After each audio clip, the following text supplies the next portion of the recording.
आइए हम उसका जीवित वचन में हम चलें, अपना समय व्यतीत ना करते हुए, क्योंकि वो इसके योग्य है। क्योंकि मेरा ये मानना है मेरे जीवन में, और मैंने इतने सालों में एक्सपीरियंस किया है, गाना बजाना, नाचना कूदना, चर्च की हर एक एक्टिविटीज, सब कुछ अच्छा है, लेकिन ये सारी चीज कब अच्छी लगती है, कब पावरफुल बन जाती है, जब वचन हमारे जीवन में, हालेलुया, चंगाई, छुटकारा, भविष्यवाणी, सब कुछ अच्छा है, लेकिन अगर वचन हमारे जीवन में नहीं है तो कुछ भी नहीं है। प्रियो, मेरा यह मानना है कि ज्यादा से ज्यादा परमेश्वर के वो वचन को अपने अंदर बसने दो, क्योंकि परमेश्वर का वचन ही है जो हमें सामर्थ देता है, बल देता है, शक्ति देता है और आशीष देता है। प्रिय, इसीलिए हम उसके जीवित वचन की ओर अपने आप को हम लगाएं, अपने ध्यान को लगाएं, अपना मन को लगाएं, क्योंकि वो महिमा का योग्य परमेश्वर है। आइए आज का इस वचन को हम देखेंगे।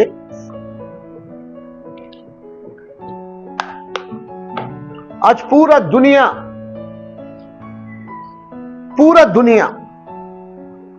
जी उठने का दिन को मना रही है।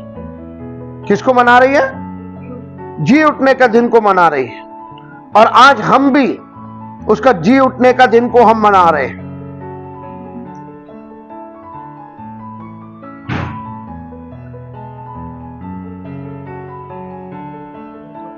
हालेलुया।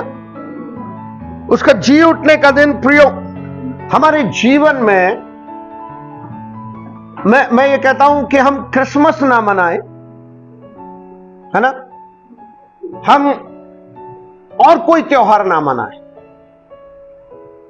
लेकिन ये एक विश्वासी के जीवन में ये दो बातें बहुत ही इंपॉर्टेंट है। क्योंकि यीशु मसीह कब पैदा हुआ, ये बात को हम सुनिश्चित नहीं है कि ये डेट को वो पैदा हुआ। बाइबल में कहीं नहीं लिखा है, और बड़े बड़े प्रभु के दास, बड़े बड़े स्कॉलर, बड़े बड़े इतिहासकार इस बात को साबित नहीं करते कि वो 25 दिसंबर को पैदा हुआ। लेकिन हां, इस बात को साबित करते हैं कि यीशु मसीह मारा गया, गाड़ा गया और तीसरे दिन जी उठा। और इस बात का सबूत है, अब कई एविडेंस हैं इस बात के लिए। यदि आप यरूशलेम में जाएं, इजराइल में जाएं, और उन जगहों पर जाएं जहां पर पवित्र शास्त्र बाइबल में जिन जिन जगहों के नाम हैं वो आज भी हैं, और उन जगहों पर जब जाएं, हजारों लाखों लोग वहां पर जाते हैं और उन एविडेंस को देखते हैं, उन सबूतों को देखते हैं जो बाइबल में लिखे हैं, और उसको सच मानते हैं, और सच है ना। आइए हम एक वचन को हम देखेंगे।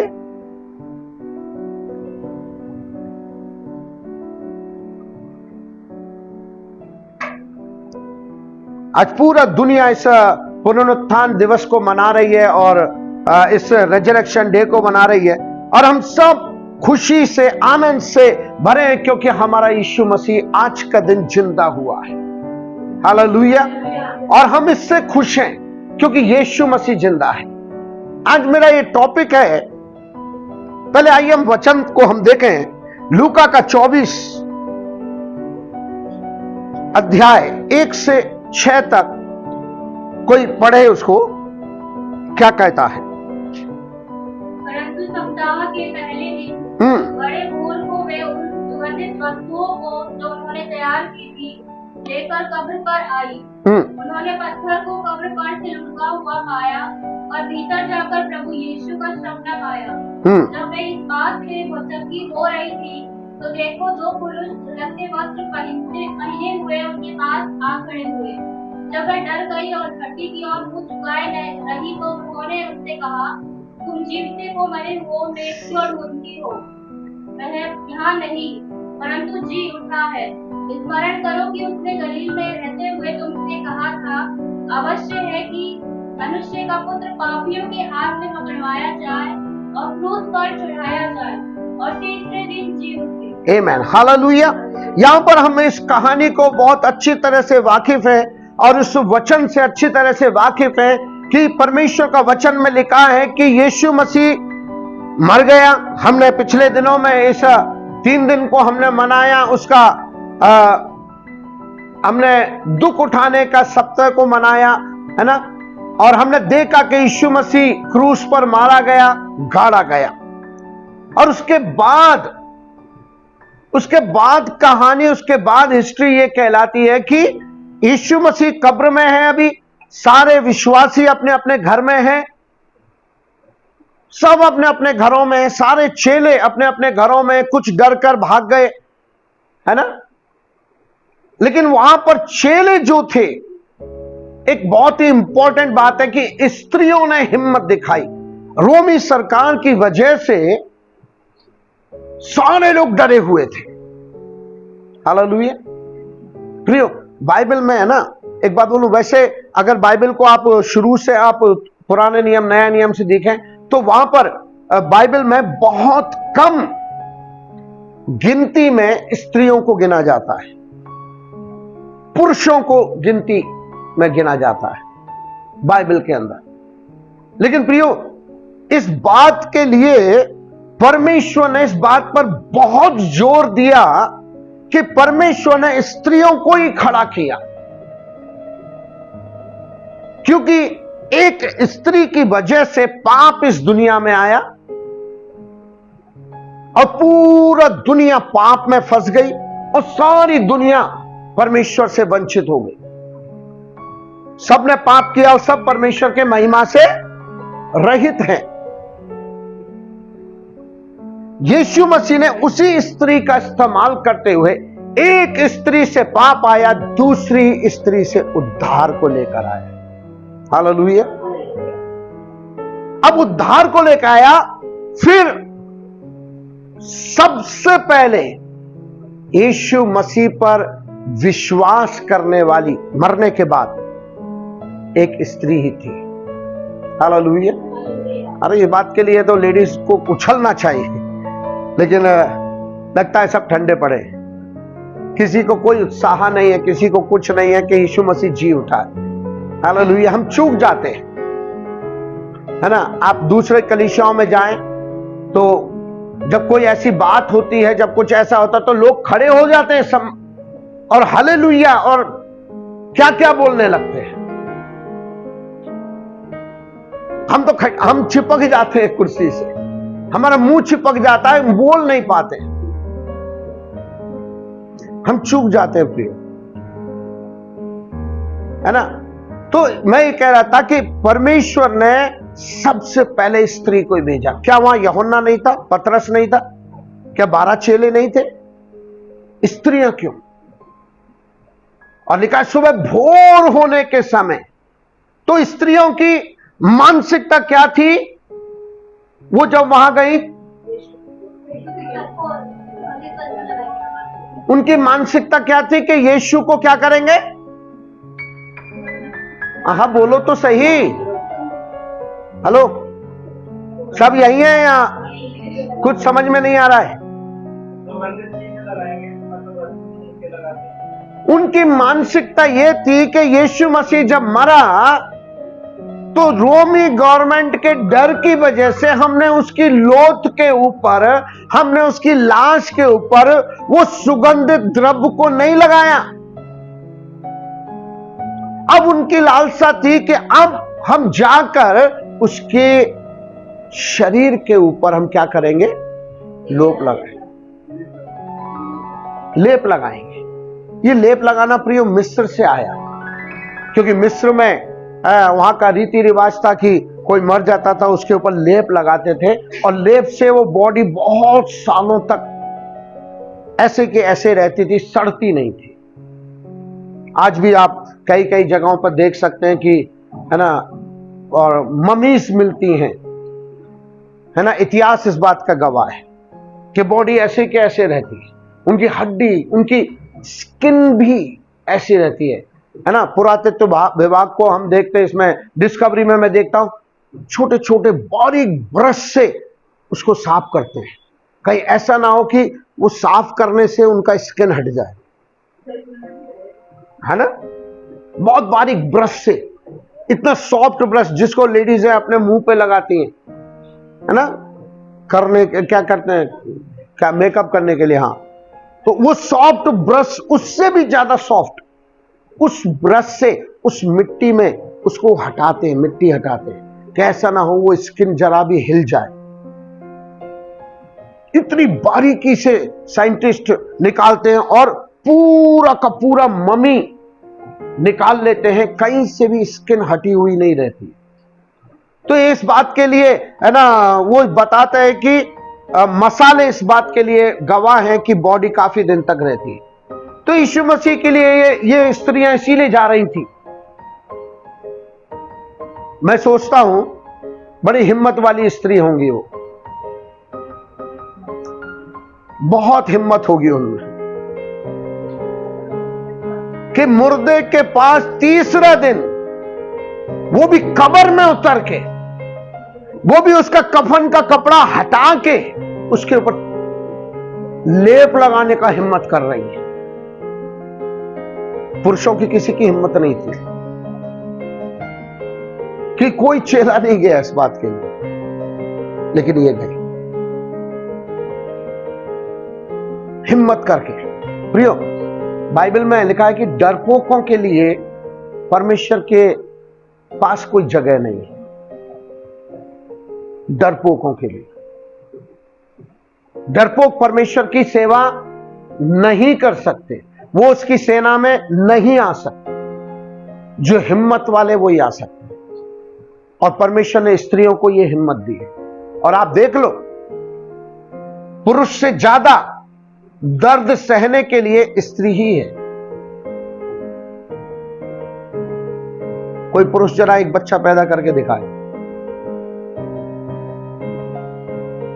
आप और मैं सोच भी नहीं सकते कितना दर्द होता है डिलीवरी का। लेकिन परमेश्वर ने उसको वो सामर्थ्य दी है, स्त्री को, दर्द सहने की। हालेलुया, सामर्थ्य दी। मेरा टॉपिक ये नहीं है, लेकिन जब स्त्रियां वहां पहुंची और वहां पर एक स्वर्गदूत को देखा, और उसने क्या कहा, 5 वचन पे क्या लिखा है, हाँ हाँ, तुम जीवते को मरे हुओं में क्यों ढूंढ रही हो। बहुत ही इंपॉर्टेंट सवाल है प्रियो।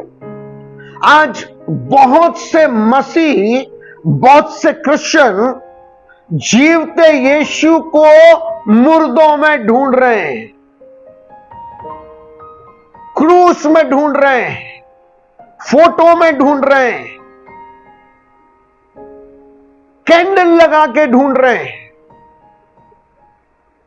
बड़ी अफसोस की बात है। बाइबल इस बात के गवाह है और कहता है, स्वर्गदूत स्वयं कह रहा है, जीवते को मुर्दों में क्यों ढूंढ रही हो। लेकिन उन स्त्रियों की मानसिकता तो वही थी। उन स्त्रियों की मानसिकता क्या थी कि हम मुर्दे को देखेंगे, मुर्दे के ऊपर ये लगाएंगे, इत्र, सुगंधित द्रव्य लगाएंगे। लेकिन जैसे ही उन्होंने स्वर्गदूतों को देखा, उनकी मानसिकता बदल गई।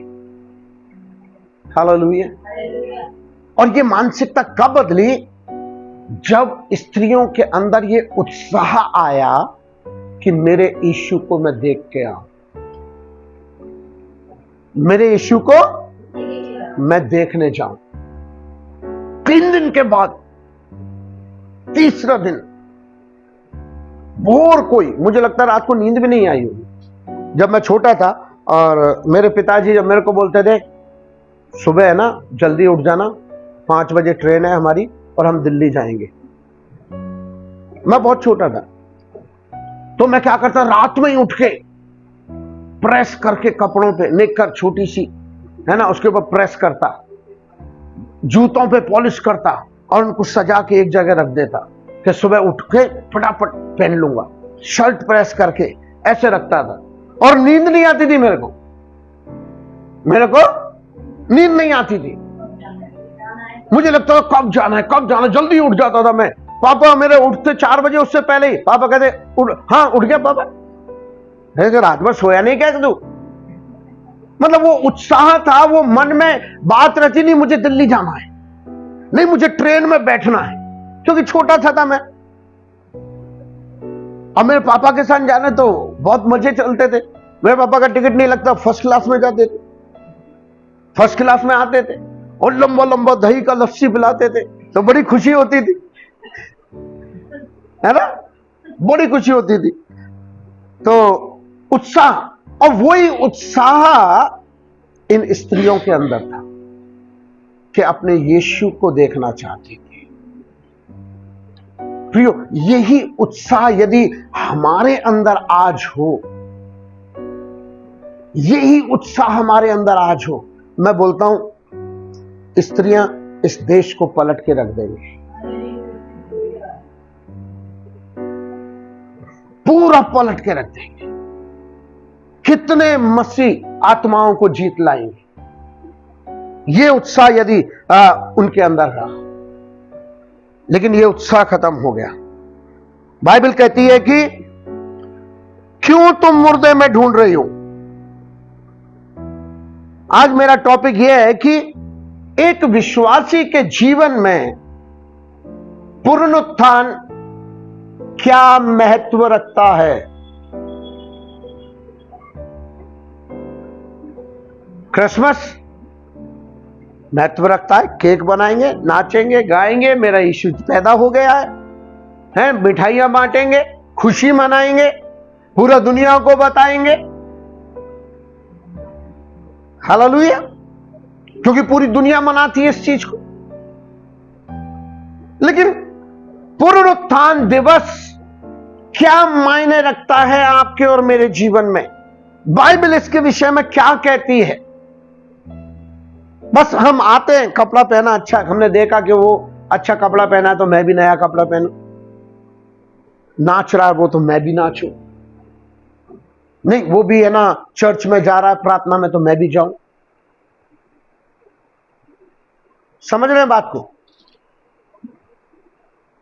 ये पुनरुत्थान दिवस इन सब से बढ़कर है प्रियो, इन सब से बढ़कर है।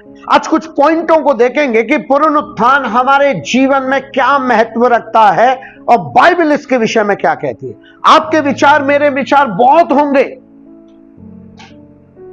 आपके विचार मेरे विचार और विश्वासियों के विचार बहुत होंगे इसके विषय में।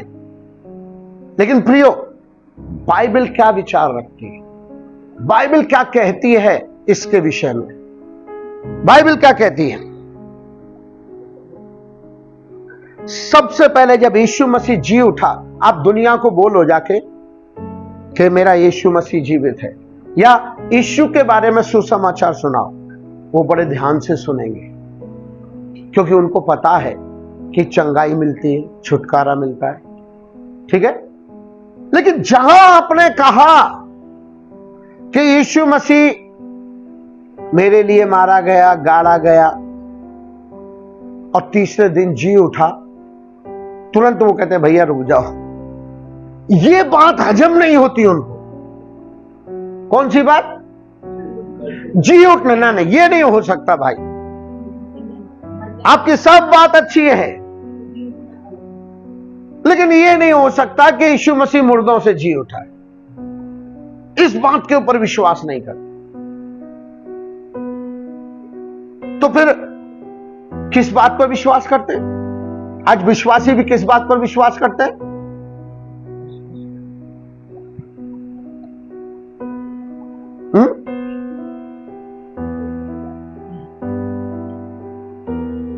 यीशु मसीह पैदा हुआ, यीशु मसीह ने दुख उठाया, मारा गया, गाड़ा गया।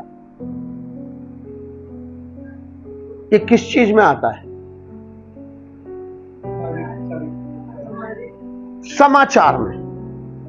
तो लोग किस चीज में इंटरेस्टेड है? समाचार सुनने में इंटरेस्टेड है। मैं भी बहुत इंटरेस्टेड हूं, मैं लगा के रखता हूं समाचार, न्यूज सुनता रहता हूं। लोग समाचार सुनने में इंटरेस्टेड है, लेकिन सुसमाचार सुनने में इंटरेस्टेड नहीं, शुभ संदेश सुनने में इंटरेस्टेड नहीं। और उसमें शुभ संदेश क्या है? यीशु जी उठा और हमें वापस लेने आने वाला है। ये है शुभ संदेश जो लोगों तक जाएगा। प्रियो, चेलों ने भी विश्वास नहीं किया। लूका में लिखा है, मत्ती में लिखा है ना, यूहन्ना में लिखा है, किसी चेले ने विश्वास नहीं किया।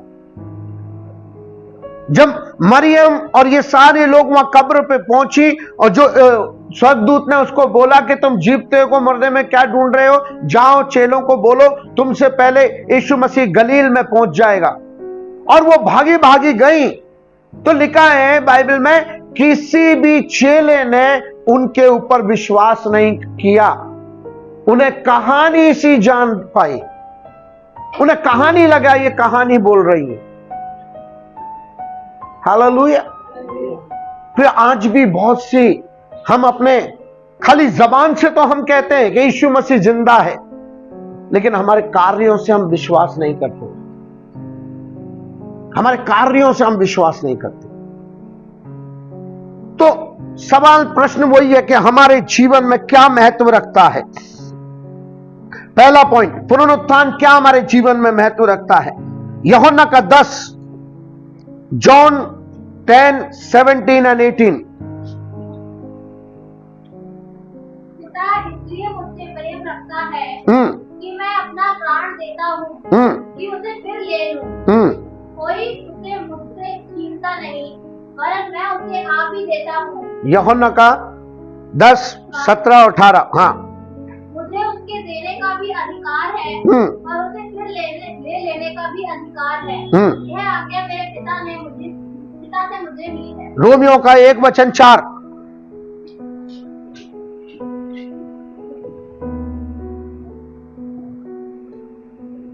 और पवित्रता की आत्मा के भाव से मरे हुओं में से जी उठने के कारण सामर्थ्य के साथ परमेश्वर का पुत्र ठहरा है। क्या कह रहा है वहां पर? पवित्रता की आत्मा के भाव से मरे हुओं में से जी उठने के कारण सामर्थ्य के साथ परमेश्वर का पुत्र ठहरा है। आमीन, हालेलुया। पुनरुत्थान इस बात का सबूत है कि यीशु मसीह परमेश्वर का पुत्र है। हालेलुया। आज बहुत अफसोस की बात है, बहुत से, मैं नाम नहीं लूंगा, बहुत से लोग, बहुत सी जाति के वर्ग के लोग इस बात पर विश्वास नहीं करते कि यीशु मसीह परमेश्वर का बेटा है। हमारे मुस्लिम बहन भाई इस बात पर विश्वास नहीं करते, और बहुत से लोग हैं इस बात पर विश्वास नहीं करते कि यीशु मसीह परमेश्वर का बेटा है। मैं उनके लिए कहना चाहता हूं कि वो मेरा ये संदेश वो सुने और इस बात से वचन को पढ़ें, उससे उनको पता चलेगा यीशु मसीह परमेश्वर का बेटा है। हालेलुया। मैं नहीं कह रहा हूं, ये पवित्र शास्त्र बाइबल में लिखा है। रोमियो का 1:4, यूहन्ना का 10, 17 और 18, John 10, 17 and 18 verse, and Romans 1:4 इस बात का सबूत है, एविडेंस है कि यीशु मसीह परमेश्वर का बेटा है। हालेलुया। हमारे जीवन में भी यही है। दूसरा पॉइंट, रोमियो का 6, पहला कुरिन्थी 15 का 17, रोमियो का 6:4।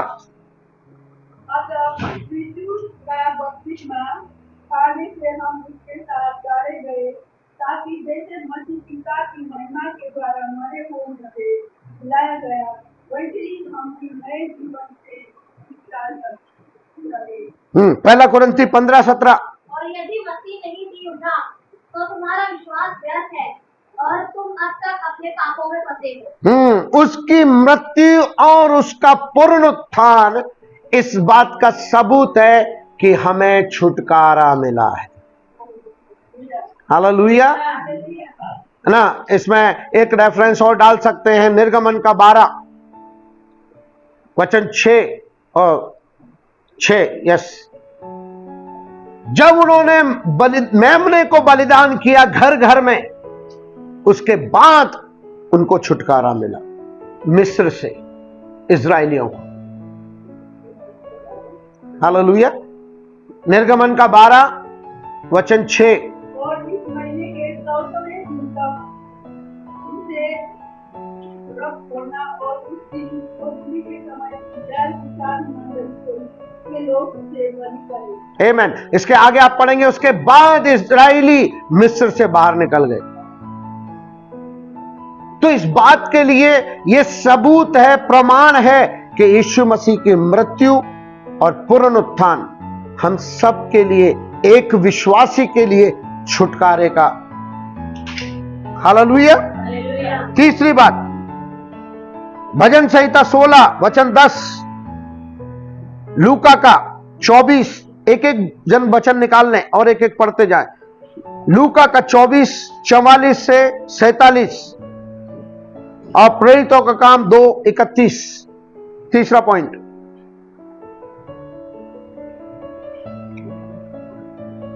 भजन संहिता 16 का 10, लूका का 24 44 से 47, प्रेरितों का काम 2 वचन 31।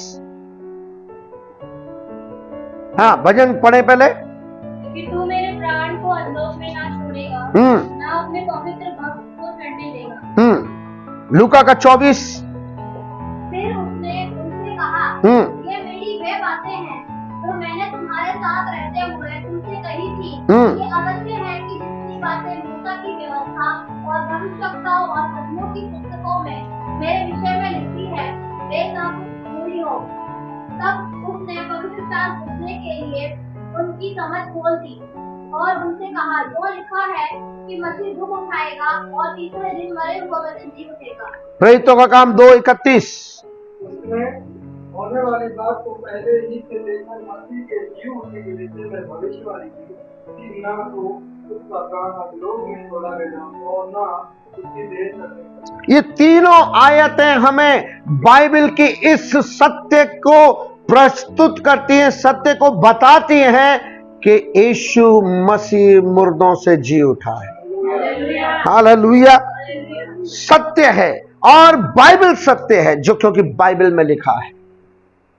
ये कोई धर्म पुस्तक में नहीं लिखा, या किसी नॉवल में नहीं लिखा, या किसी संत ने नहीं लिखा, ये स्वयं परमेश्वर का वचन है।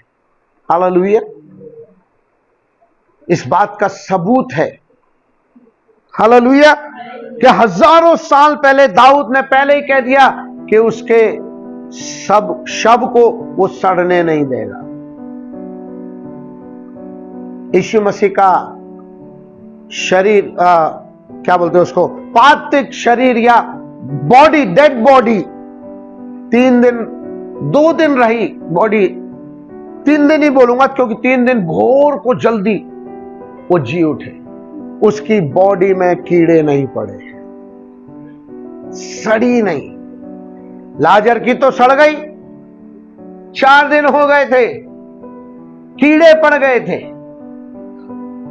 यीशु मसीह की बॉडी नहीं सड़ी, क्योंकि हजारों साल पहले दाऊद ने भविष्यवाणी कर दी। और यीशु इस बात के लिए प्रेरितों के काम में बताता है, लूका में बताता है कि पहले से ही जो कुछ मेरे विषय में लिखा है वो पूरा होगा। हजारों साल पहले, 1-2 दिन की बात नहीं है प्रियो, ये महीने की बात नहीं है, 6 महीने की बात नहीं है, साल भर की बात नहीं है। हजारों साल पहले जो भविष्यवाणी यीशु के लिए की गई थी वो पूरी हो। हालेलुया। चौथा पॉइंट, प्रेरितों का काम 17 वचन 31।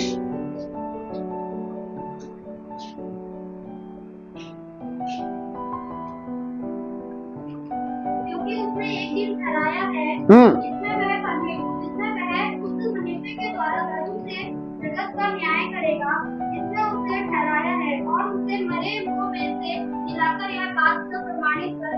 आमेन, हालेलुया। बाइबल इस बात को बताती है कि यीशु मसीह की मृत्यु और जी उठना आने वाले भविष्य में दुष्टों का न्याय करेगा। किसका न्याय करेगा? हम विश्वासी न्याय सिंहासन के सामने नहीं जाएंगे। कितने लोग विश्वास करते हैं मैं सही कह रहा हूं? हमारा न्याय नहीं होगा। कब न्याय नहीं होगा?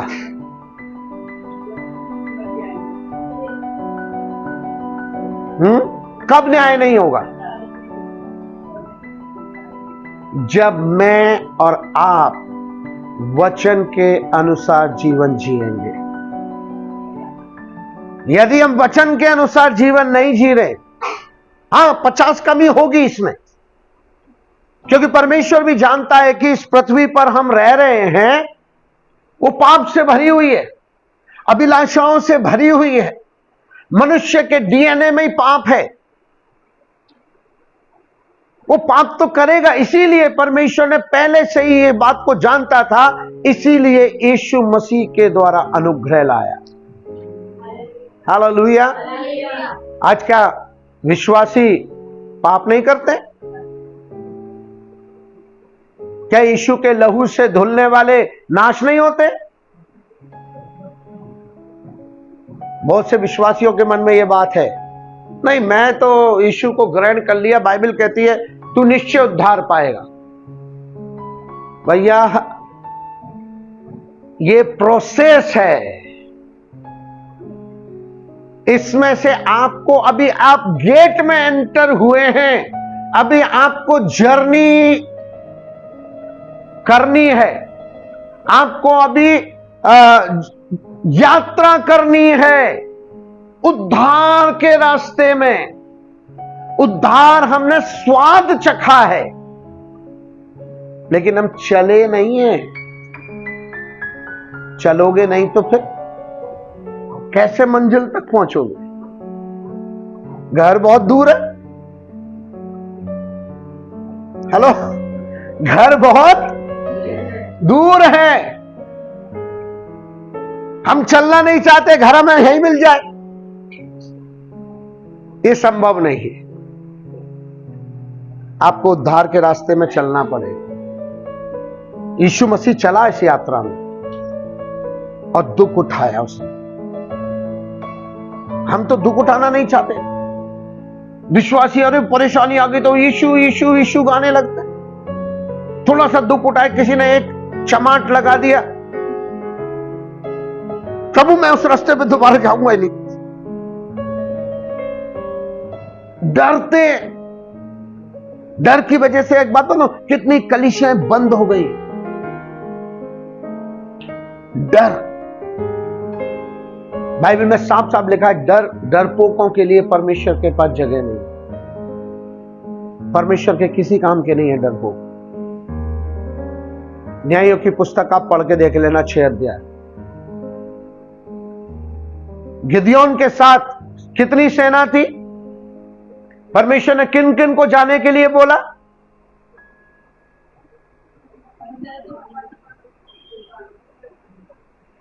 पहली बात, जिसने नई नई शादी की है भेज दे उसको घर, जाओ अपना पत्नी के साथ एंजॉय करो। मैं झूठ नहीं बोल रहा, पढ़ के देख लेना। दूसरा, जिसने घर नया बनाया है जा। तीसरा, जो डर रहा है उनको भी बोलते जाओ। चौथा, कौन मेरे साथ रहेंगे, कौन परमेश्वर के साथ रहेंगे? अरे बोलो तो सही, लगता है आप वचन नहीं जानते। जो चपड़ चपड़ पानी पीता है, यानी कि कुत्तों के समान, उसको यह मालूम नहीं है कि मैं अपना हथियार रख के पानी पी रहा हूं, कोई आके मार जाएगा। उसका विश्वास किस पे है? परमेश्वर पे। क्योंकि ऐसे व्यक्ति परमेश्वर को चाहिए कि वो अपनी बुद्धि का सहारा ना लगाए। इसलिए बाइबल में है ना लिखा हुआ नीति वचन में, अपनी बुद्धि का सहारा ना लेना। क्योंकि जहां आपने अपनी बुद्धि की सहारा लिया, परमेश्वर अपना हाथ हटा देता है। मैंने कई बार कई लोगों को देखा है, जहां पवित्र आत्मा कार्य करता है, करना चाहता है, वहां आप कार्य करने लग जाते हो।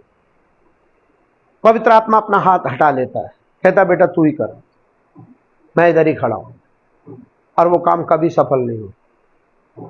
और जब आप पवित्र आत्मा पर डिपेंड करते हो कि प्रभु आप ही करो, मेरे बस की बात नहीं, तब प्रभु करके दिखाता है। हालेलुया। तब प्रभु करके दिखाता है।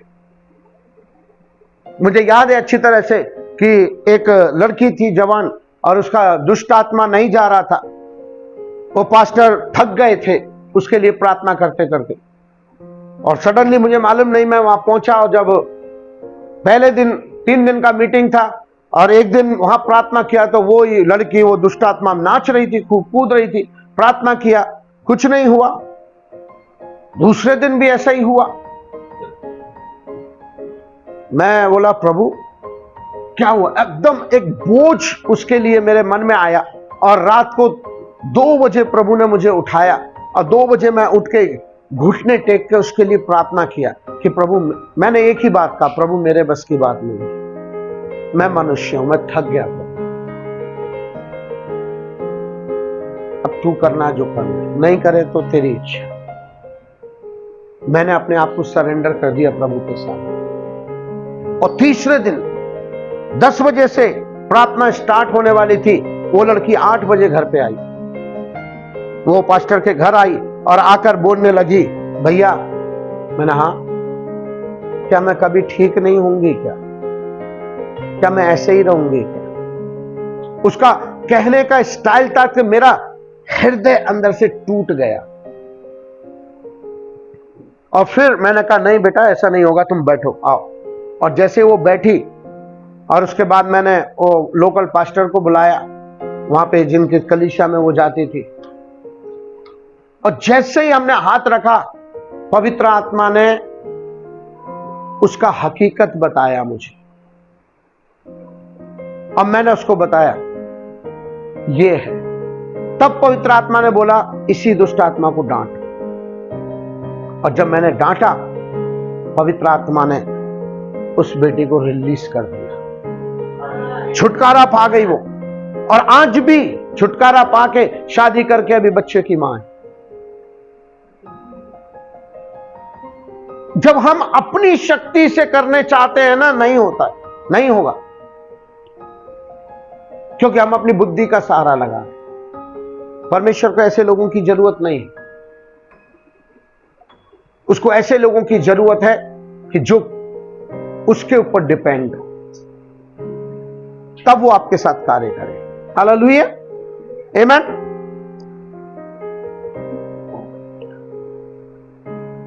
यूहन्ना 5वां पॉइंट, यूहन्ना का 20:22।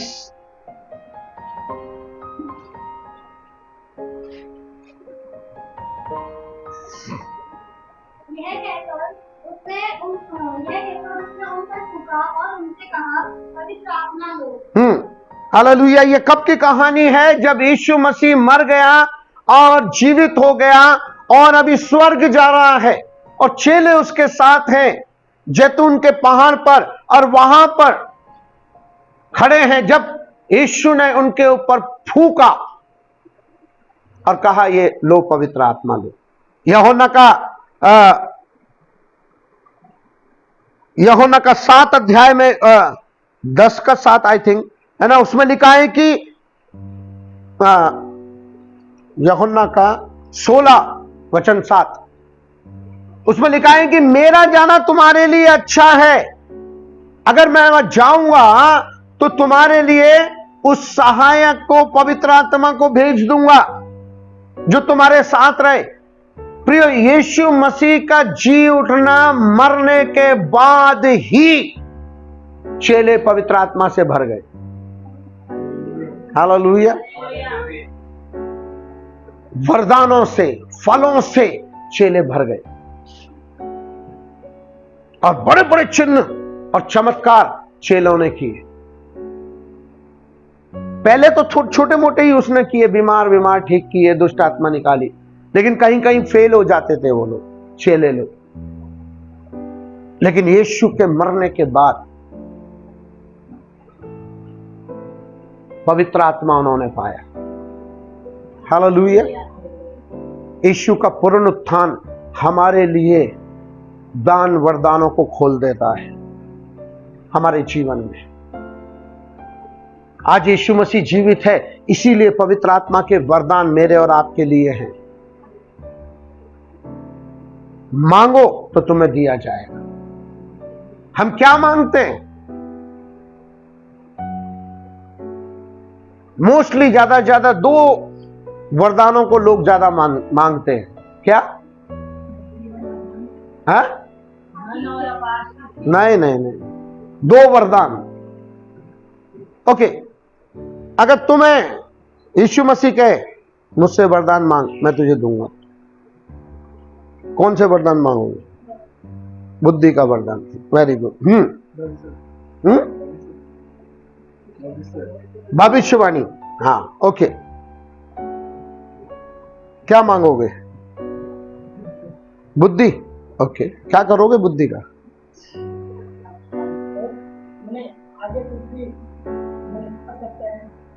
क्या करोगे बुद्धि का? क्या करेगी? ओके, सुलेमान ने बुद्धि मांगा कि वो राज्य चला सके, कैसे अपने प्रजा का। ओके, तुम क्या मांगोगे? वर्शिप। Okay, very good. हाँ सिस्टर, सिस्टर आपसे ही पूछ रहा हूं मैं, लाल कुर्ता।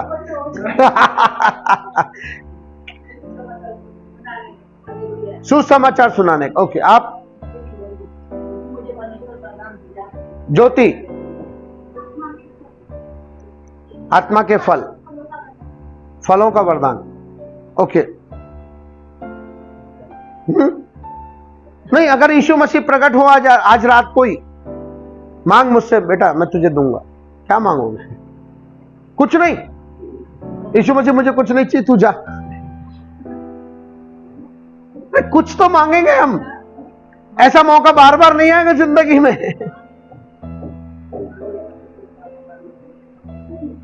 है?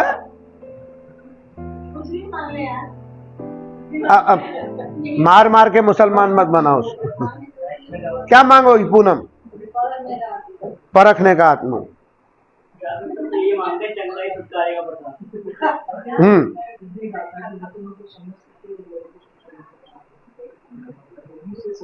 तो अभी तक नहीं सुनाया आपने, आगे सुनाओगे? ओके।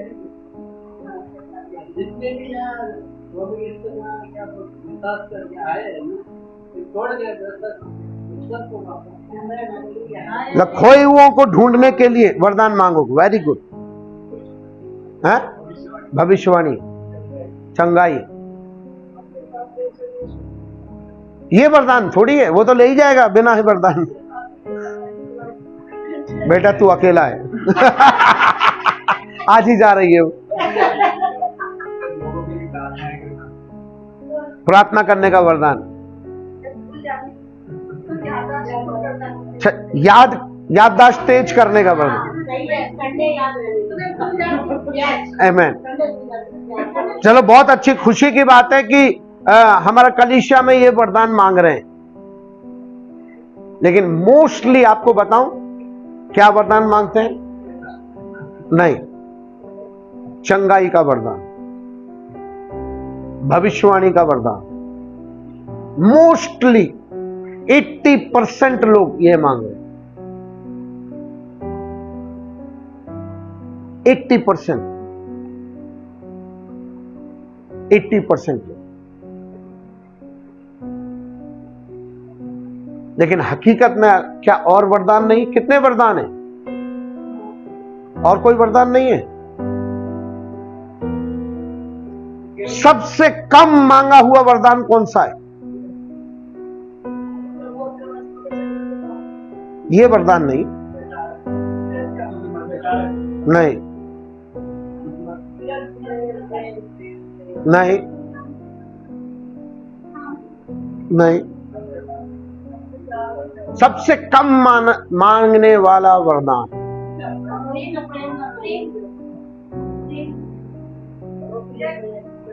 अन्य भाषा का ट्रांसलेट करने का वरदान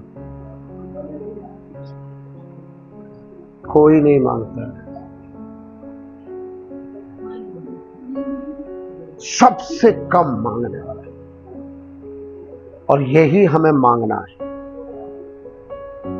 यही हमें मांगना चाहिए, ताकि अन्य भाषा कोई बोल रहा है कि आप उसका ट्रांसलेट कर सके, आप समझ सकें कि यह आदमी पवित्र आत्मा से भरा है या दुष्ट आत्मा से। हालेलुया। मांगना है प्रभु से वरदान। हालेलुया। तो पवित्र यीशु मसीह तैयार है, रेडी है हमको वरदान देने के लिए। वो जी उठा है ना। और यीशु के मैं परमेश्वर से मांगता हूं, प्रभु मुझे एक मध्यस्थी करने का वरदान दे। और मैं ये मांगता हूं कि परमेश्वर मुझे अन्य भाषा का ट्रांसलेट करने का वरदान दे और परख की आत्मा दे। मैं ये मांगता हूं मेरे लिए, और मैं जितना हो सके प्रभु मैं लोगों के लिए रो सकूं, मैं ये मांगता हूं। हालांकि कहना बहुत आसान है मध्यस्थी की, लेकिन मध्यस्थी कर नहीं पाते, बहुत रुकावट है आपके शरीर से, आपके चाल चलन से, आपकी बातों से, एटमॉस्फियर, आपके घर का एटमॉस्फियर कैसा है, आपका दिमाग, कभी फोन, कभी कलीसिया के लोग, कभी बाहर के लोग, कभी आपके पत्नी बच्चे, बहुत रुकावट है। ये कहना है मध्यस्थी कम से कम 2-2.5 घंटा डेली प्रार्थना करना, तभी वो मध्यस्थी करने, बल्कि कम से कम है, बढ़ के आप 4 घंटा करो। कहना बहुत आसान है,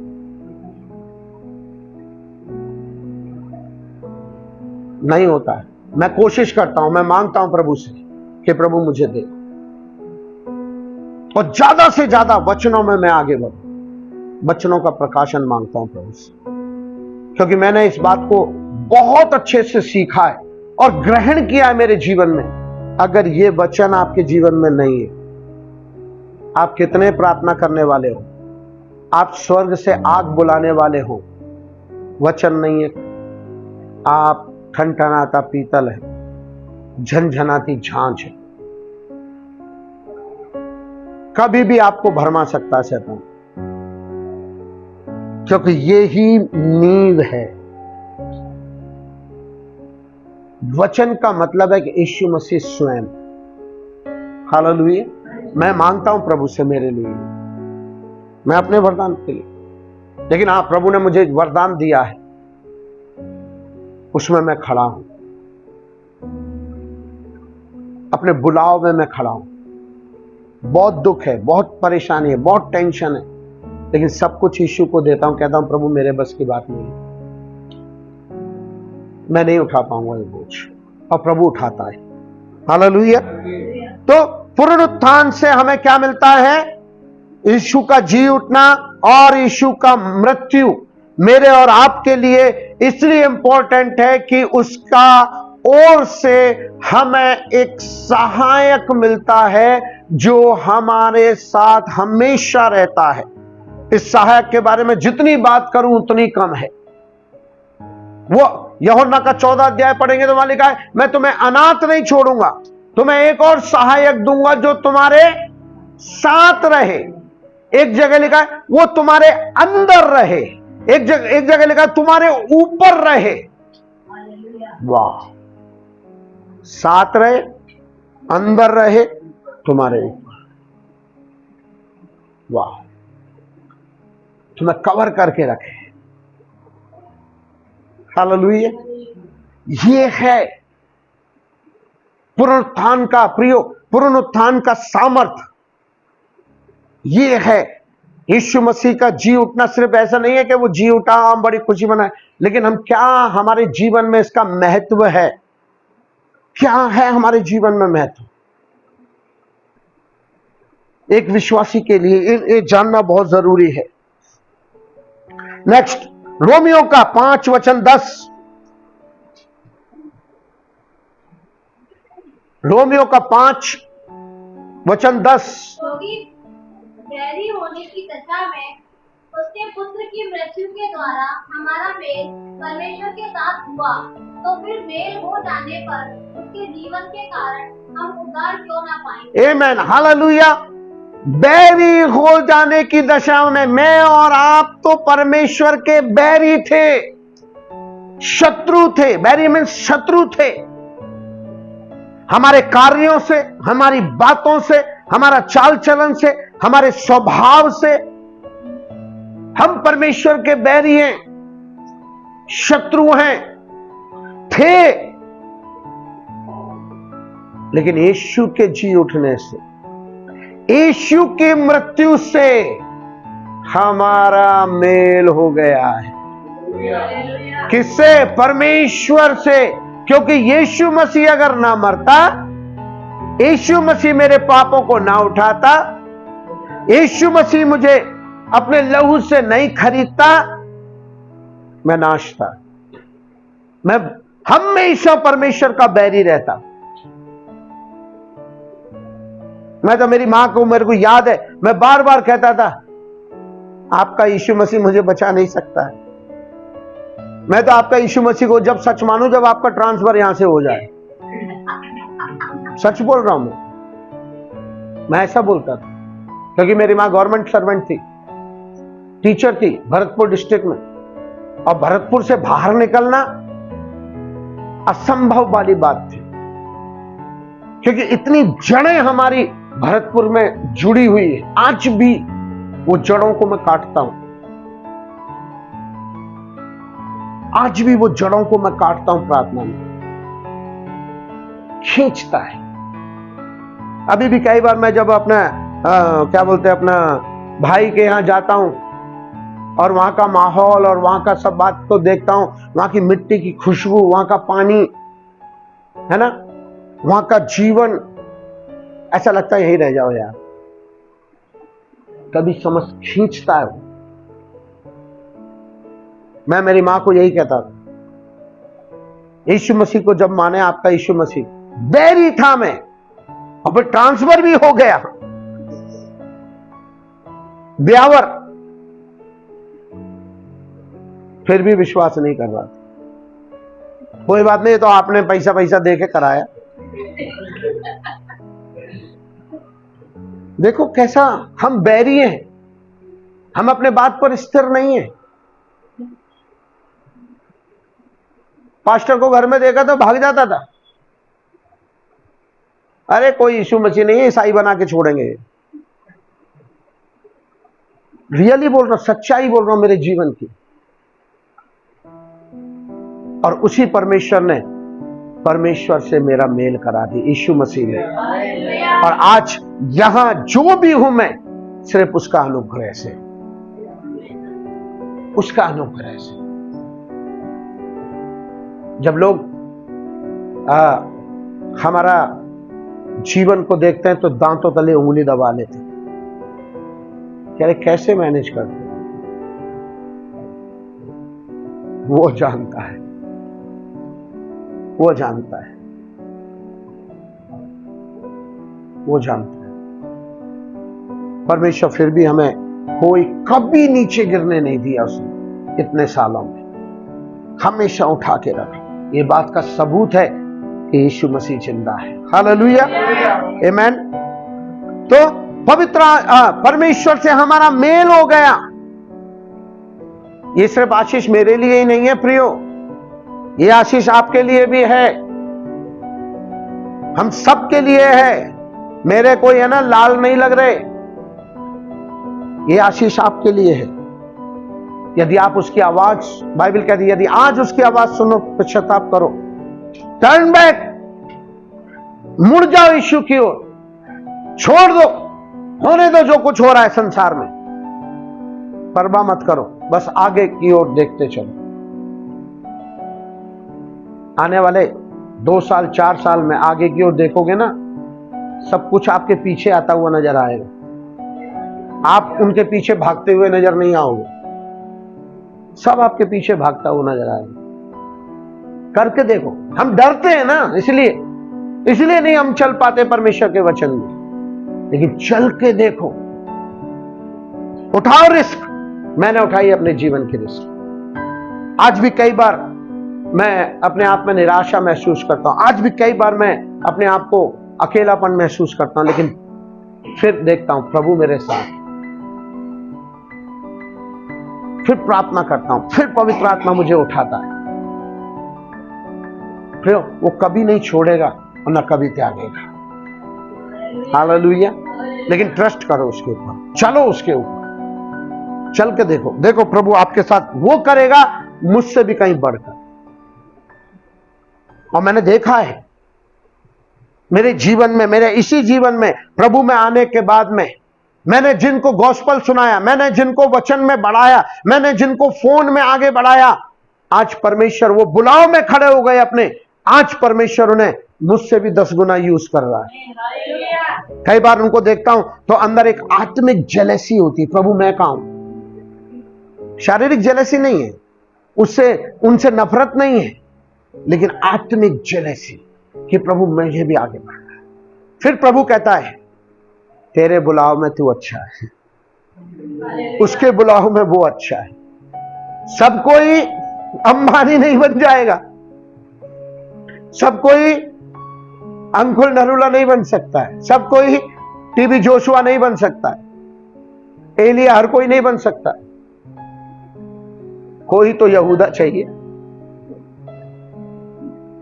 कोई तो पतरस चाहिए, कोई तो यूहन्ना चाहिए, कोई तो मती चाहिए। सभी अगर भविष्यवक्ता होते तो, सभी हीलर होते तो, हालेलुया, तो परमेश्वर कई बार मुझे कहता, फिर मैं संतुष्ट हो जाता हूं, हाँ प्रभु मैं खड़ा हूं अपने बुलाव में, जैसा भी बुलाव दे रहा मैं खड़ा हूं। कई बार गिरता हूं, कई बार निराश होता हूं, कई बार दुखी होता हूं, कई बार चिंताएं होती हैं, लेकिन प्रभु मुझे उठाता है, उठ।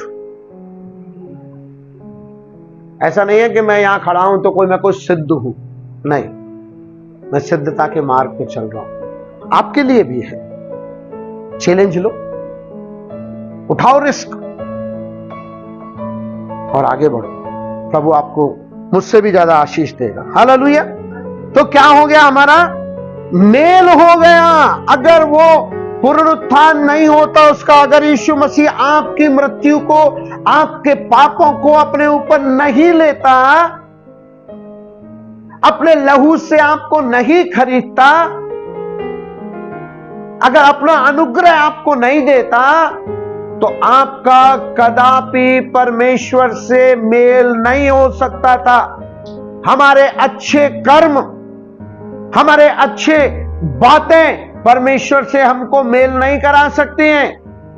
आपका अच्छा धन परमेश्वर से आपको मेल नहीं करा सकता है। केवल यीशु मसीह का लहू परमेश्वर से मेल कराता है। हालेलुया। यीशु मसीह का लहू ही परमेश्वर से मेल कराता है मेरा और आपका।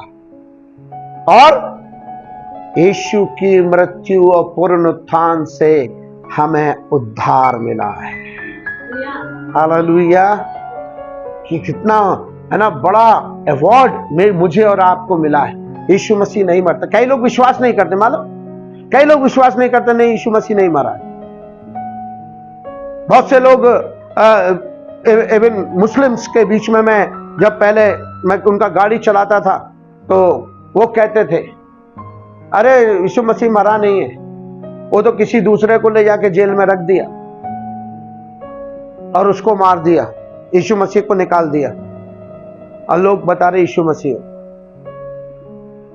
तो मैं उनको ये बात कहता था, अगर यीशु मसीह नहीं मरता, यीशु को कोड़े नहीं खाता, तो उद्धार असंभव था। जब मैं इतना नहीं जानता था, लेकिन फिर भी उनको यही कहता था, यही कहता था मैं, उद्धार संभव नहीं था। वो आज भी नहीं मानते। यहूदी लोग आज भी कहां मानते यीशु मसीह खुदा है? कहां मानते? वो कहते हैं कि यीशु मसीह एक नबी है, और ऐसे ही वो मानते हैं। मुस्लिम्स हमारे भाई भी इसी बात पर विश्वास करते हैं। प्रियो, ऐसा नहीं है। यीशु मसीह नहीं मरता तो आपका मेल नहीं होता। नेक्स्ट, मत्ती का 28 वचन 18।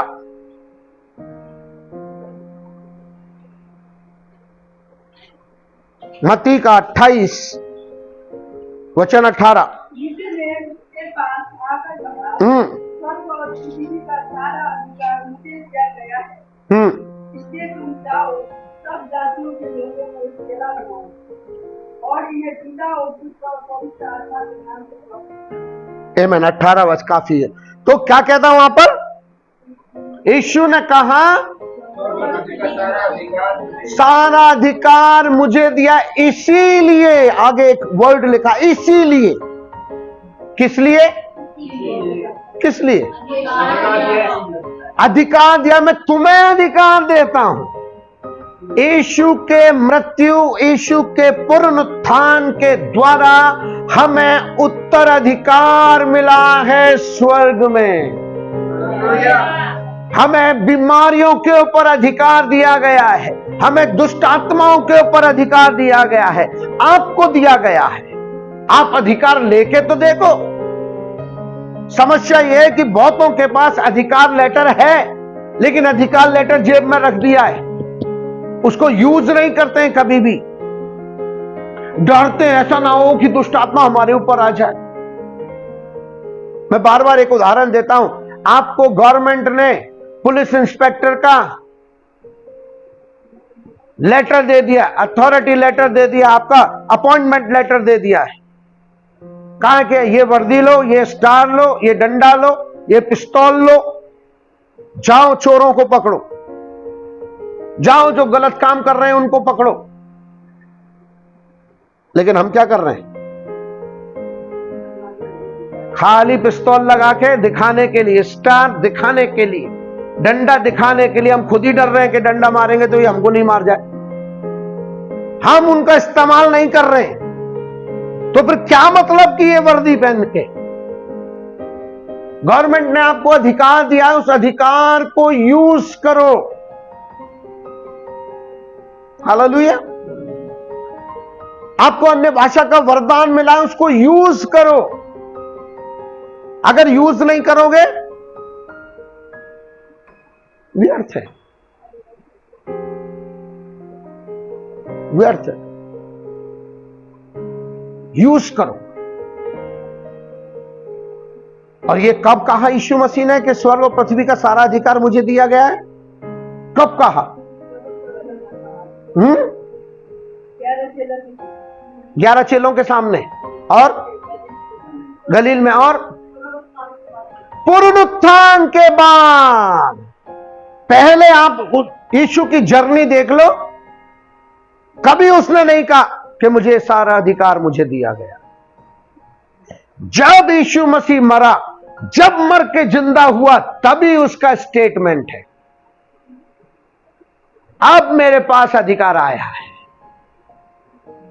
इसीलिए तुम जाओ। इसका मतलब मैं तुम्हें अधिकार देता हूं।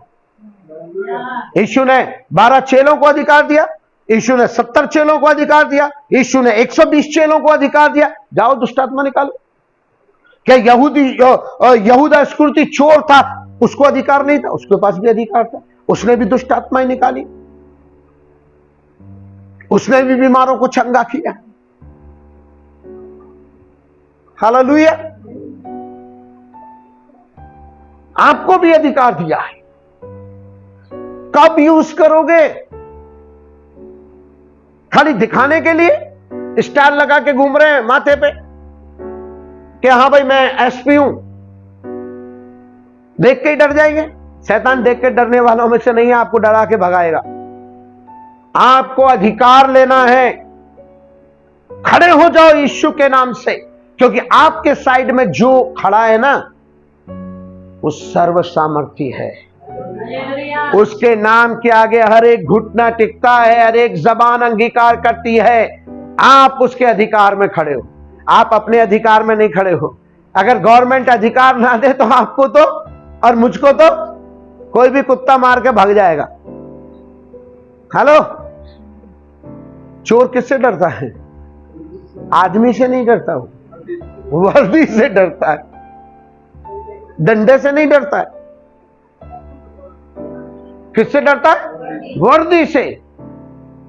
वैसे ही शैतान आपसे नहीं डरता। आपके पीछे जो शक्ति है ना, जो अधिकार आपको दिया, उससे डरता है और उसी अधिकार को बार बार आपसे छीनने की कोशिश करता है कि मैं इनसे वो अधिकार को छीन लूं, गुलाम बना दूं, वापस मेरे गुलाम बन जाए, वापस मेरे पास आ जाए, मेरी बातें माने। वो आपको गुलाम बनाना चाहता, वापस वो अधिकार को हटाकर। परमेश्वर ने, अधिकार की बात आई तो मैं आपको, परमेश्वर ने आदम को अधिकार दिया था। क्या कहा था उसको? अगर हम 1:26 से आगे पढ़ें तो, आओ हम मनुष्य को अपने स्वरूप अपनी समानता में बनाएं कि वो समुद्र की मछलियों, आकाश के पक्षियों, समुद्र में रहने वाले जीव जंतु, पृथ्वी पर रखने जीव जंतुओं के ऊपर अधिकार करे। मैं झूठ नहीं बोल रहा, आपका बाइबल में लिखा है, पढ़ लें। सारी पृथ्वी पर अधिकार करे। किसी डायनासोर ने मनुष्य के ऊपर अधिकार नहीं किया है, किसी शेर ने मनुष्य के ऊपर अधिकार नहीं किया, बता दो किया है? बल्कि मनुष्य ने शेर के ऊपर अधिकार किया, मनुष्य ने डायनासोर के ऊपर अधिकार किया, मनुष्य ने ऊंट के ऊपर अधिकार किया, मनुष्य ही हाथी को चलाता है। हेलो, आप देख लो, अधिकार दिया है मनुष्य। और शैतान ने क्या किया? शैतान ने क्या किया? शैतान ने देखा कि बेटा मेरा अधिकार इसको दे दिया है, उसको जेलसी हुई और उससे अधिकार छीन लिया। क्या किया? आदम से वो अधिकार छीन लिया, धोखे से, उसको फुसला के। जरिया कोई भी हो, जरिया उसका पत्नी होगी, लेकिन एजेंडा क्या था उसका? आज भी वही काम कर रहा है, आपके अधिकार को छीनना चाहता है। जरिया कोई भी हो सकता है, आपका मां हो सकती है, आपका पिता हो सकता है, आपका पत्नी हो सकती है, आपके बच्चे हो सकते हैं, आपके भाई हो सकते हैं, आपके पड़ोसी हो सकते हैं, आपके रिश्तेदार हो सकते हैं। कोई भी जरिया हो सकता है, लेकिन एजेंडा यह है कि आपका अधिकार को वो छीन ले और आपको गुलाम बनाए। हालेलुया। प्रियो, यीशु मसीह ने मुझे और आपको लहू से इसलिए नहीं छुड़ाया कि आप गुलामों का जीवन जिए, बिल्कुल नहीं बनाया। गुलामों का नहीं, अधिकार से जियो। हमेशा याद रखो, यीशु मसीह आपके साथ है। जिस दिन आप ये भूल जाते हो कि यीशु मसीह साथ नहीं, खाली जबान से कहने से कुछ नहीं होता है, जीना पड़ता है। जबान से कहने से नहीं यीशु मसीह मेरे साथ, ये मैं सीखी, और कर क्या रहे?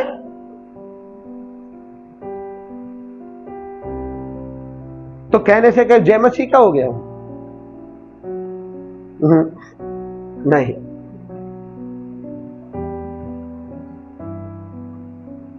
जय मसीह की। हालेलुया। दुष्ट आत्माओं के ऊपर आपको अधिकार दिया, बीमारियों के ऊपर है, कितना भी बड़ा आ जाए। मैं एक बात बार बार कहता हूं, आज भी बड़े दावे से कहता हूं, चाहे शैतान स्वयं उतर के मेरे सामने आए, मेरा कुछ नहीं बिगाड़ सकता। क्यों? मेरे अंदर वो रहता है जो संसार में है उससे बढ़कर है। आइए हम अंगीकार करें, मेरे अंदर वो रहता है जो संसार में है उससे बढ़कर है। इसलिए शैतान मुझ पर अटैक नहीं कर सकता, इसलिए शैतान मुझ पर हावी नहीं हो सकता, अधिकार नहीं कर सकता। बस राई के दाने के बराबर विश्वास, यही तो है विश्वास, यही है विश्वास। खाली बड़ी बड़ी बातें सीखने से, बड़ी बड़ी बातों को बोलने से, सुनने से विश्वास नहीं आता, यही है विश्वास। जिस घड़ी 2006 में यहां जयपुर में कदम रखा था, मैंने मेरा पत्नी को पहले ही बोला, देख जयपुर बहुत महंगा शहर है। वो आना नहीं चाहती थी, वो कहती हम कैसे जिएंगे, कैसे बच्चों की पढ़ाई करेंगे। मैंने कहा अगर परमेश्वर बुला रहा है तो परमेश्वर हमारी जरूरत पूर्ण करेगा। आज भी मुझे वो वर्ड याद है, और वो दिन का दिन है, आज का दिन है। परमेश्वर ने कभी भी हमें नीचे गिरने नहीं दिया। हम गिर गए, लेकिन वो उसने हमें उठाया, उसने हमें उठाया, कभी नीचे गिरने नहीं दिया, और हमें उठा के रखा सबके सामने एक ज्योति। हाँ, जीवन में उतार चढ़ाव आते रहते, लेकिन हम हिम्मत नहीं हारे। हालेलुया, आमीन। अधिकार दिया है। पहला पत्रस, नेक्स्ट, पहला पत्रस 1, 3 और 4।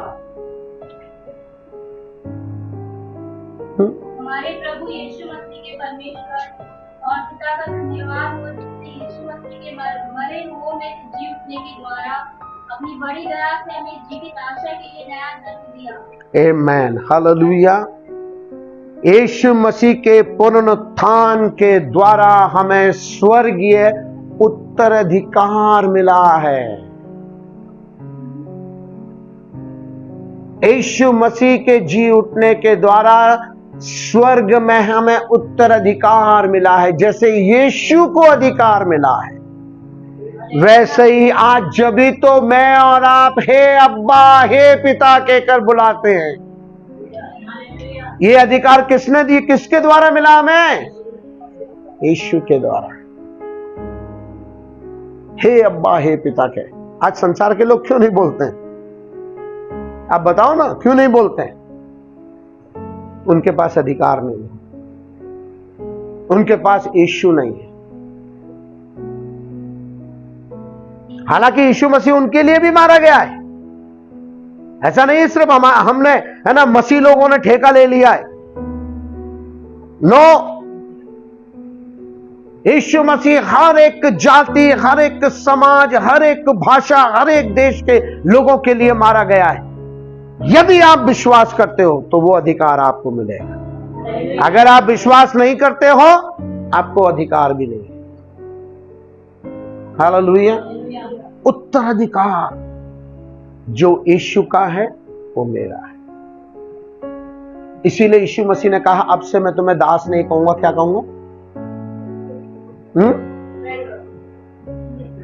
मित्र कहूंगा। और एक जगह ऐसा लिखा है कि अब से तो मैं दास नहीं कहूंगा, बल्कि तुम मेरे भाई हो। भाई हैं जब ही तो हम पिता को हे अब्बा पिता कहते। यीशु का पिता, तो यीशु को ताकत थी सिर्फ अपने पिता को पिता कहने की। किसी यहूदियों को ताकत थी क्या? एलिया को ताकत थी? एलिशा को ताकत थी? या क्या बोलते हैं, मूसा को ताकत थी यहोवा को हे पिता कहने की? किसी शास्त्री को, महायाजक को, राजा को किसी की ताकत थी हे अब्बा पिता पुकारने की? आप और मैं कोई राजा है? आप और मैं कोई महात्मा है? आप और मैं कोई भविष्यवक्ता है? आप और मैं, हम कौन है? हम एक साधारण मनुष्य हैं। यीशु के द्वारा मुझे और आपको अधिकार मिला है। हे अब्बा, हे पिता हम कहकर उसको बुला सकते हैं। ये है उत्तराधिकार, क्योंकि यीशु भी पिता कहता है। यीशु के कारण हमारा भी पिता है। हालेलुया। अगर यीशु नहीं मरता, यीशु नहीं जी उठता, नहीं होता। हालेलुया। आखिरी बात, हाँ, ये शब्द यूहन्ना का 11, आखिरी बात, यूहन्ना का 11, 25 और 26, और पहला थिस्सलुनीकी 4 का 14। यीशु ने उससे कहा, हम्म। पुनरुत्थान और जीवन मैं ही हूँ। हम्म। जो कोई मुझ पर विश्वास करता है वह यदि मर भी जाए तो भी जिएगा, और जो कोई जीवित है और मुझ पर विश्वास करता है वह अनंत काल तक न मरेगा। क्या तू इस बात पर विश्वास करती है? हाँ, पहला थिस्सलुनीकी 4:14। क्योंकि यदि हम विश्वास करते हैं कि यीशु मरा और जी भी उठा, तो वैसे ही परमेश्वर उन्हें भी जो यीशु में सो गए हैं उसी के साथ ले आएगा। आमेन, हालेलुया। यीशु के मारे जाने, गाड़े जाने और जी उठने के द्वारा मैं और आप भी, हम मरेंगे नहीं, हम जिंदा रहेंगे। खुशी नहीं हुई? बस 2-1 जनों को, सब मरने वाले हैं, इसका मतलब यीशु मसीह के गाड़े जाने, मारे जाने, पुनरुत्थान से के द्वारा मैं भी और हम भी कभी नहीं मरेंगे। अभी समझ में नहीं आया? क्या क्या लिखा है? जितने लोग विश्वास करते हैं वो यदि मर भी जाए तो भी जीवित होंगे, और जो जीवित हैं वो विश्वास करते हैं वो कभी नहीं मरेंगे। वचन कह रहा है। और पहला थिस्सलुनीकी 4:14 क्या कह रहा है? क्योंकि यदि हम विश्वास करते हैं यीशु मसीह मारा गया, गाड़ा गया, तीसरे दिन जी उठा, तो उन्हें भी जो यीशु सो गए हैं उसी के साथ ले आए थे। तो वैसे ही परमेश्वर उन्हें भी जो यीशु में सो गए हैं उसी के साथ ले आए। हाँ, जो हमारे भाई बहन, जो हमारे बुजुर्ग, जो हमारे माता पिता मर गए हैं वो भी उठा के ले आएगा। हम भी जिंदा रहेंगे, वो भी जिंदा रहेंगे। हम मिलेंगे बादलों पर, देखेगा सारा जहां, नीले आसमां के पार जाएंगे, मेरा यीशु वहां। समझ रहे हैं आप? जो मर गए वो भी मिल जाएंगे। और बाइबल में एक जगह तो ऐसा लिखा है कि हम मरेंगे नहीं, हम बदल जाएंगे। हमारा शरीर ग्लोरी में, यानी कि महिमा युक्त शरीर हो जाएगा। हम ऐसे ही हवा में उठा लिए जाएंगे। प्रार्थना करो कि हमारे जिंदा रहते यीशु मसीह आ जाए और हम जिंदा उठा ले। इसी को बोलते रैप्चर, इंग्लिश में बोलते हैं। 2 जने बैठे होंगे, एक जना गायब, तो कौन गया? कपड़े ही रह गए, ये तो कपड़े रह गए यहां।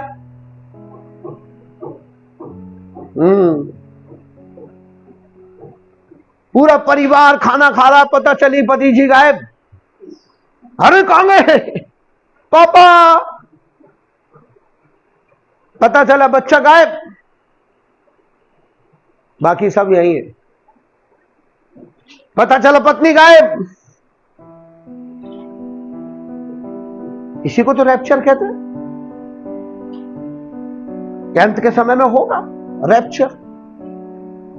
बाइबल कहती है तो होगा। मैं और आप हवा में उठा लिए जाएंगे, क्योंकि यीशु ने कहा पुनरुत्थान और जीवन मैं ही हूं। यीशु के पुनरुत्थान से मुझे और आपको जीवन मिला है। और कौन सा जीवन?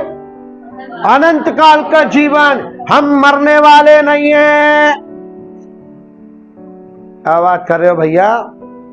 मैं तो मृत्यु के कगार पे हूं, मेरे पांव तो कब्र में लटक रहे। आप बोल रहे हो मरने वाला नहीं है।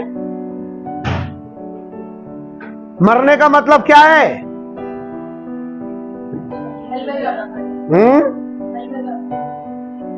मरने का मतलब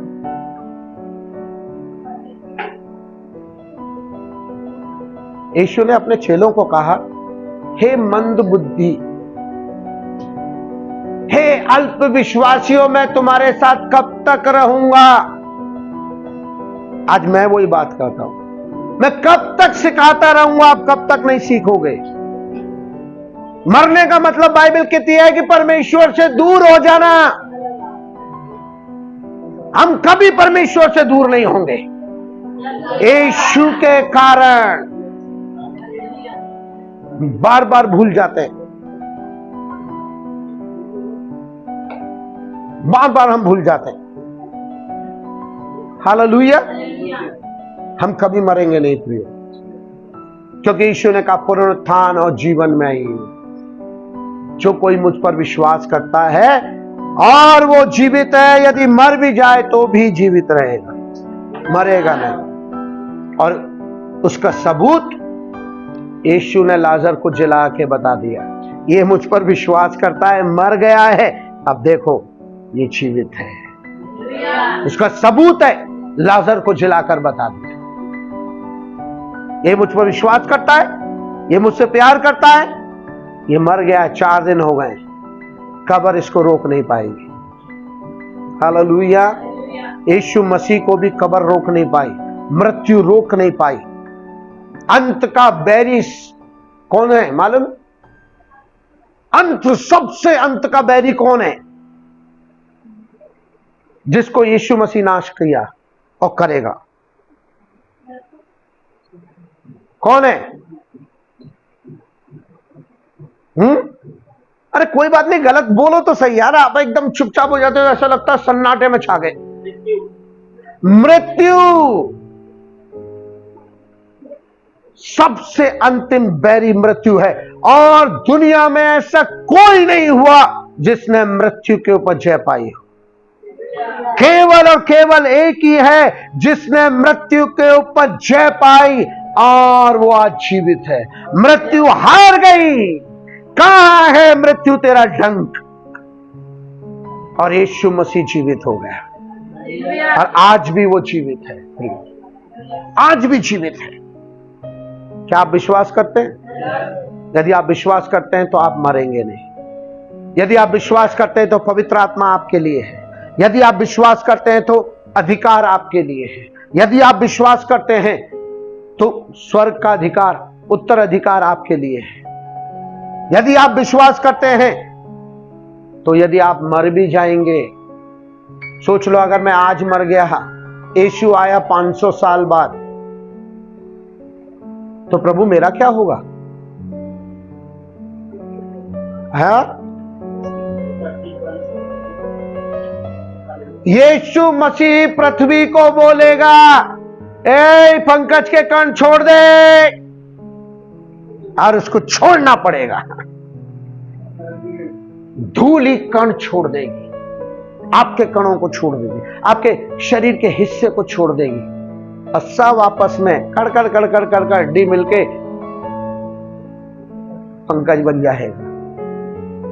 हालेलुया। ये कहानी नहीं है, बाइबल में लिखा है, पढ़ के देख लो। कहानी नहीं बोल रहा हूं मैं आप। हालेलुया। मेरा और आपका परमेश्वर है, कितना बड़ा महत्व है। इसलिए प्रयोग मैं एक ही बात कहना चाहूंगा सारे विश्वासियों से, और जितने लोग मुझे सुन रहे हैं, क्रिसमस मत मनाओ चलेगा, लेकिन उसका दुख उठाना, क्रूसीकरण और जी उठना अपने जीवन में महत्व को मत, उसका महत्व को समझो, उसके कोड़े जाने खाने के महत्व को समझो, उसके लहू बहाने के महत्व को समझो। क्रिसमस कोई मायने नहीं रखता प्लीज, कोई मायने नहीं। देखी हुई चीजें नाश हो जाएंगी, यीशु मसीह को कोई नाश नहीं कर सकता। हालेलुया। उसके दुख उठाने को कोई नाश नहीं कर सकता। यीशु मसीह को मरे हुए 2025 साल हो चुके, लेकिन अभी तक यीशु की कहानी जिंदा है। उसको कोई नहीं दबा सका, कोई नहीं दबा सका। सिकंदर आया, हिटलर आया, कितने कितने बड़े संत महात्मा आए, लेकिन कोई नहीं दबा सका और ना दबा पाएगा, क्योंकि वो ही अकेला परमेश्वर है। हालेलुया। वो जी उठा है, वो जी उठा है। तो ये है प्रियो एक विश्वासी के जीवन में पुनरुत्थान का महत्व, ये है। इसको अपने जीवन में ग्रहण करें प्रियो, और घर जाके इसका स्टडी करें और भी अधिक। मैं बोलता हूं ना, परमेश्वर आपको और भी गहराई से आगे बढ़ाए। आमीन। परमेश्वर आपको आशीष दे।